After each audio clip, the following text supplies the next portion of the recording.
소외생간을 먹고 7번의 대수술을 받아야 했던 중년 남성의 사연이 한 TV 프로그램에 나왔는데요. 생간 몇 조각을 먹은 게 화근이었습니다. 며칠 지나 눈에 이상을 느껴 안과를 찾았는데 검사 결과는 믿기 힘들었습니다. 척수까지 들어온 기생충이 신경을 압박하고 있었는데요. 그는 전신 마취 후 총 7번의 대수술을 해야만 했습니다. 이 사연을 듣고 난 생간 같은 거 안 먹는데 라고 하시면 다음 4가지 음식은 어떨까요? 안녕하세요. 건강을 위한 지식사전 건강한정보TV입니다. 오늘은 여름이면 슬금슬금 기사화되는 기생충 이야기를 들고 왔는데요. 기생충 이야기 들으면 요즘 사람들은 기생충이 어디 있어? 쌍팔년도 얘기하고 있네. 하십니다. 맞습니다. 기생충에 걸려서 약을 먹는 사람들이 과거에 비해 현격히 줄어들었죠. 하지만 지금도 기생충이 기생하게 방치하는 사람들이 많고 구충제가 연에 약 90만 정이 넘게 팔린다면 믿으시겠습니까? 지금도 2018년 한 해 기생충에 감염된 환자 수만 2,700명 이상이 기생충으로 목숨을 잃는 사람들이 있다고 질병관리본부 자료에 실리기도 하였습니다. 생각보다 놓치기 쉬운 기생충. 오늘은 기생충으로부터 우리를 지키기 위해 조심해야 하는 의외의 음식 5가지를 말씀드리겠습니다. 첫 번째는 소위간입니다. 요즘 누가 소간을 먹냐고요? 이런 거는 구미호나 먹는 거 아니냐고요? 아닙니다. 몸에 좋다면 언제나 섭취 준비가 돼 있으신 분들이 있답니다. 그리고 특별히 남편이 좋아한다고 자기는 안 먹지만 특별히 준비하시는 주부님들도 계신답니다. 무서운 일이죠. 소위간을 날로 먹는 이유는 건강에 좋다는 속설 때문인데요. 자칫하다간 개회충이라는 기생충에 실명할 수도 있다는 것 알고 계셨나요? 분당 서울대병원 연구진이 2009년부터 2013년까지 개회충 진단을 받은 환자 100명을 조사한 결과 감염자의 80%가 최근 생소간을 섭취한 것으로 밝혀져 충격을 주었습니다. 그리고 생간을 섭취하면 감염 위험이 15배 증가한다는 사실도 밝혀졌습니다. 체내에 들어간 회충은 장에서 가만히 있지 않고 간이나 폐로 이동합니다. 이 시점에서 기생충은 일반적으로 배 속에서 죽고 우리 몸에 영향을 주지 못합니다. 그러나 개회충이 눈에 침투하면 눈에 염증이 생기고 심한 경우 실명할 수 있습니다. 개회충에 감염 후 초음파 검사를 하면 양성 종양이나 암이 있는 것으로 나타날 수 있는데요. 일부 사람들은 값비싼 조직 검사를 받거나 극히 드문 경우지만 화학치료과 수술을 받습니다.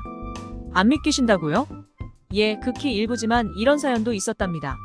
소외생간을 먹고 7번의 대수술을 받아야 했던 중년 남성의 사연이 한 TV 프로그램에 나왔는데요. 생간 몇 조각을 먹은 게 화근이었습니다.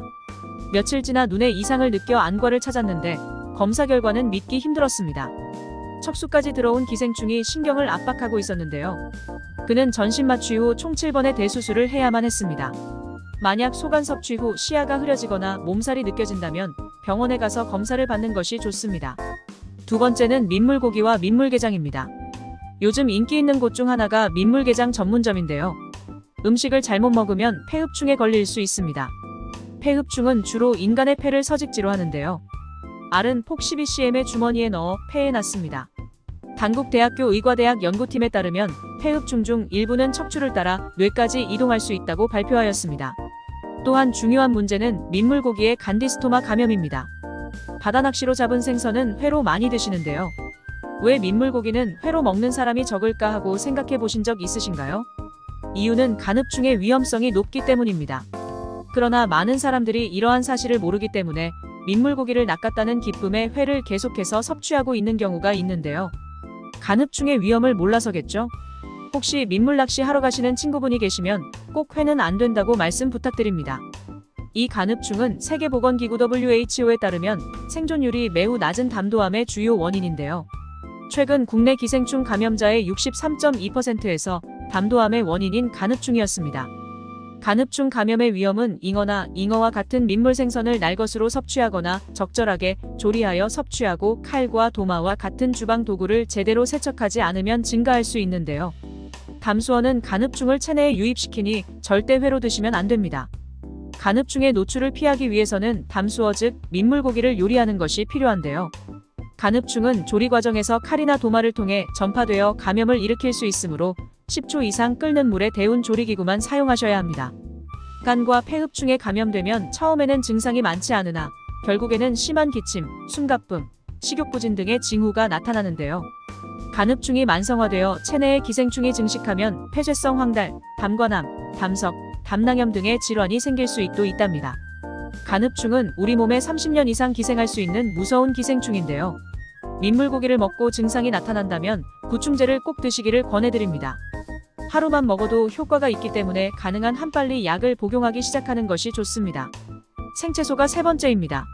최근 유기농 채소를 찾는 사람들의 수가 크게 증가했습니다. 그러나 야채에도 기생충 알이 있을 수 있다는 사실을 알고 계셨습니까? 식품의약품안전청에 따르면 국산 김치에 기생충 알이 들어있는 것도 확인된 적이 있다지요. 삼성서울병원 교수에 따르면 채소가 기생충 감염의 숙주 역할을 할 수 있다는 사실이 밝혀졌습니다. 미나리를 민물에서 기르기에 간흡충에 오염될 우려가 있으므로 미리 익혀서 드시는 것이 좋은데요. 결과적으로 씻지 않은 과일이나 생과일과 채소를 먹으면 미세한 기생충은 암을 불러 일으키기도 한답니다.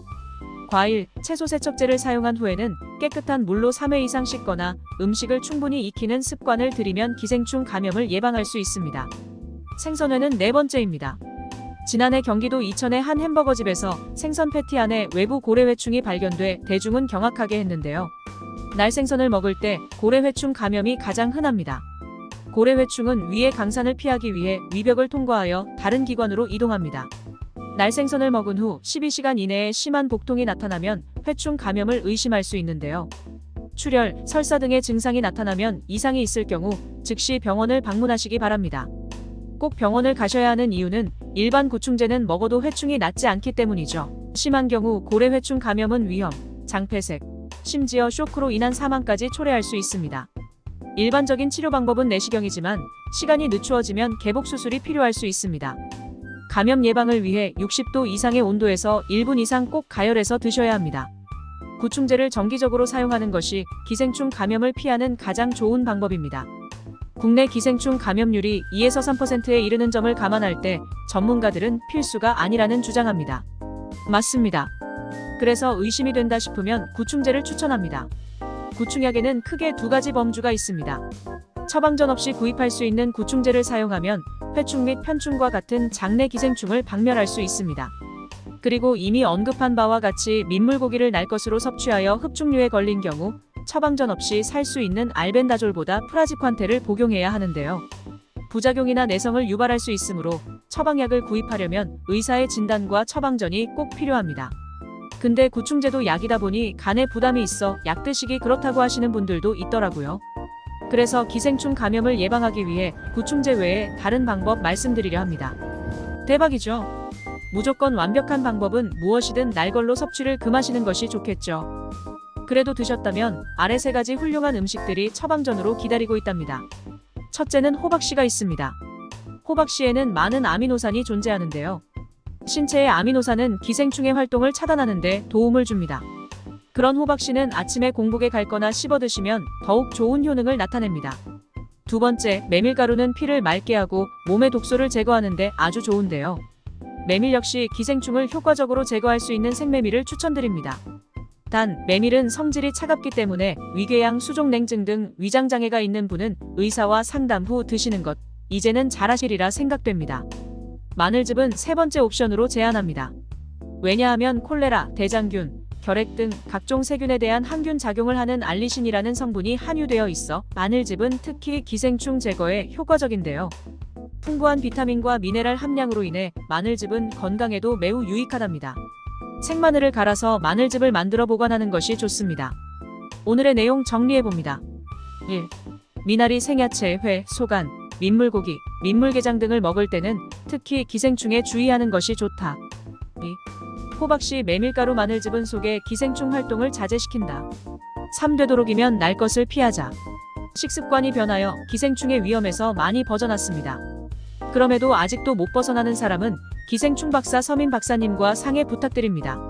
앞으로도 싱싱한 건강 관련 정보를 원하시면 구독과 좋아요, 알림 설정은 건강한 정보를 얻는 첫걸음입니다. 오늘 준비한 내용이 마음에 드셨다면 댓글로 생각을 남겨주시고 주변에 널리 공유해주세요. 공유해주시면 인생이 윤택해지고 마음이 건강해지는 정보는 제가 책임지겠습니다.